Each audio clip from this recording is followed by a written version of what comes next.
নমস্কার বন্ধুরা, সবাই কেমন আছেন? আশা করি খুব ভালো আছেন। আপনাদের আশীর্বাদে আমিও খুব ভালো আছি। কাকুলির আরেকটি নতুন ব্লগে আপনাদের স্বাগত জানাই। আজ শ্রাবণ মাসের তৃতীয় সোমবার। সকালবেলায় ঘুম থেকে আগে উঠে রান্নাঘরে যেতে হয়। প্রত্যেকটি নারীর এটা হচ্ছে ডিউটি। সকালবেলা উঠে আগে রান্নাঘরে যেতে হয়। তো আমিও সেই প্রতিদিনের মতন সকালবেলা উঠে আগে রান্নাঘরে চলে এসেছি। কালকে সব বাসনপত্র মেজেই রেখেছিলাম, যেহেতু সোমবারে আমরা সবাই উপোস করি। তো কালকে যেহেতু রবিবার ছিল, তো কালকেই রাত্রেবেলায় সব মেজে ঘষে পরিষ্কার করে রেখে দিয়েছি।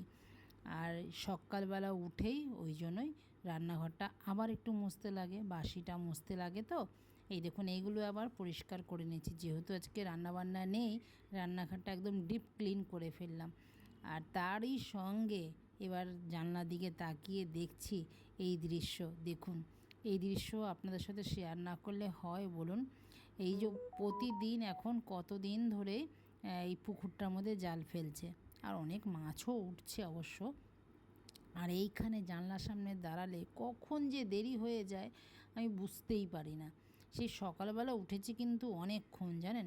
এই দেখুন বকগুলো এই যে জালটা আস্তে আস্তে টেনে নিয়ে যাচ্ছে। পুকুরটা তো অনেকটা বড়, প্রতিদিন একটা জায়গায় জাল দেয় না, ঘুরে ঘুরে জালটা দেয়, তো মাছ ওঠে। আর এই জাল ঘিরে কত যে বক বসে রয়েছে, এই বকগুলোকে দেখতে দেখতেই আমার সময় যেন কেটে যায়, জানেন।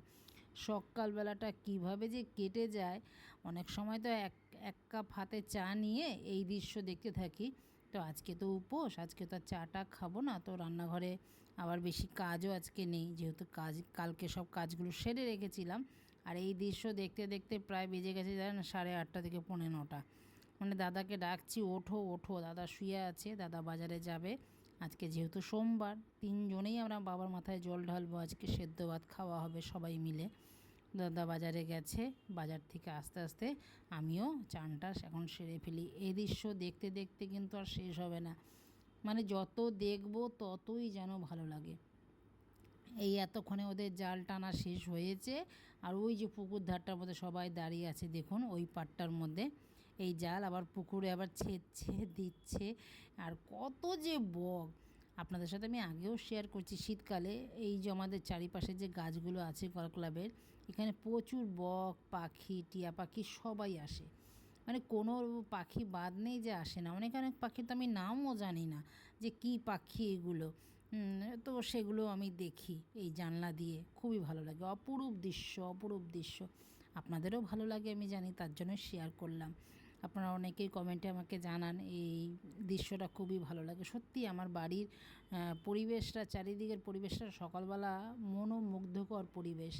এই সকালবেলা একদম গ্রাম্য পরিবেশ। সকালবেলা উঠেই দেখি রাজহাঁস খেলে যাচ্ছে পুকুরে, এরকম বকগুলো উড়ে উড়ে যাচ্ছে এক গাছ থেকে আরেক গাছে, এরকম পুকুরে জাল ফেলা হয়েছে। চলুন চান টান করে চলে এসেছি, ফুলটা তুলে নিয়ে। আজকে নীলকণ্ঠ ফুল আমার বাগানে, মানে মানে কি বলে আমি বলবো। আজকে সোমবার, নীলকণ্ঠ ফুলও অনেক ফুটেছে, অনেক বাগানে আজকে সত্যি অনেক ফুল ফুটেছে। সবই প্রকৃতির ইচ্ছা, সবই বাবার ইচ্ছা, সবই গোবিন্দর ইচ্ছা। আমি সবসময় বলি না, সত্যি মন থেকে যদি যেটা চাওয়া যায় সেটা নিশ্চিত পাওয়া যায়। তো দেখুন, আর কদিন ধরে তো এখন বর্ষাকাল, তো ফুল কিন্তু বাজারে সেরকম পাওয়া যাচ্ছে না, আর বিশাল দাম। মানে পয়সা দিয়ে ফুল কিনতে নিয়ে আসলে পরেও দাদা মনটা পোষায় না, মনটা যেন কোথায় যেন ভরে না। এই ফুল, এই দেখুন অনেক টাকারই ফুল আনে কিন্তু ভালো লাগে না, মানে কোথায় যেন যেন কিচ্ছু একটা কম আছে। তো বাগানে কিন্তু আজকে অনেক ফুল বাজে। চলুন গোবিন্দকে আজকে মনের মতন করে সাজাবো, সাথে বাবাকেও, আরাধ্য আর ভক্ত দুজনকেই সুন্দর করে আজকে সাজাবো। চলে এসেছি ঠাকুর ঘরে ফুল নিয়ে এক ঝুড়ি। চলুন এবার সাজিয়ে নিচ্ছি ঠাকুর। মেয়েও চান করে চলেছে, যেহেতু আজকে সোমবার স্কুল আছে। মেয়ে একেবারে চান করে ড্রেস পরে তারপরে এবার জল ঢালতে বসে।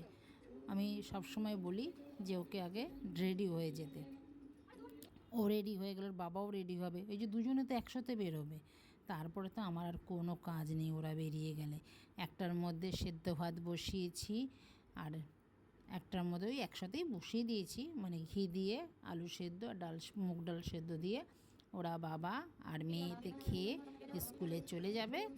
তারপরে আমি একদম সন্ধেবেলা, আমি সারাদিনে কিছু খাবো না, হয়তো ওই ঠাকুর একটু চন্দ্রামৃত খাবো।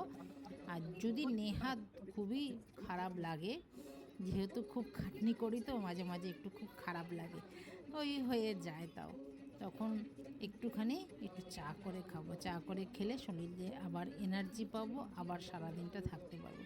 মেয়েরও জল ঢালা হয়ে গেছে, ওর বাবারও জল ঢালা হয়ে গেছে।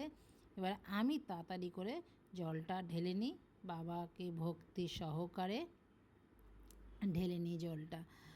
আমার এখানে কিছু করার নেই, বাবা যা করবে সেটাই, আমার আরাধ্য যা করবে, আমার গোবিন্দ যা করবে, সব তাদেরই নির্দেশনে আমি সব কিছু করি। তো চলুন ভক্তি সহকারে জল ঢেলে দিলাম। হর হর মহাদেব, শিব শম্ভু সবাইকে ভালো রাখো, তাকে সন্তুষ্ট করলাম দুধ, গঙ্গার জল, নানা রকমের বিধান দিয়ে।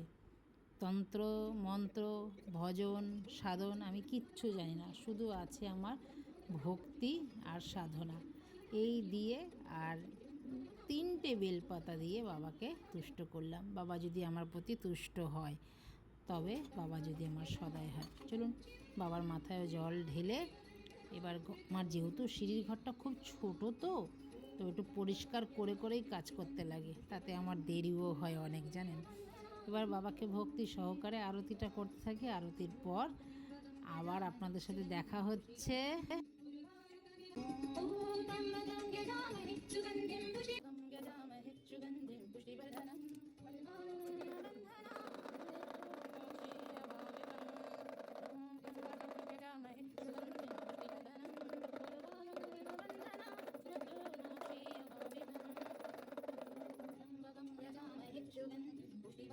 চলুন হয়ে গেছে আমার ভক্তি সহকারে যতটুকু পারলাম পুজো দিলাম। এবার আমার মেয়েকে আপনাদের দাদাকে খেতে দিয়ে দিই, ওরা তো আবার বেরোবে, ওদের খাওয়া দাওয়া হয়ে গেলে ও বেরিয়ে পড়েছে। এবার আমি আবার ঠাকুর ঘরে ঢুকেছি পরিষ্কার করে। ভিডিওটা তবে আমি এখানে রাখছি, দেখা হচ্ছে পরের ভিডিওতে।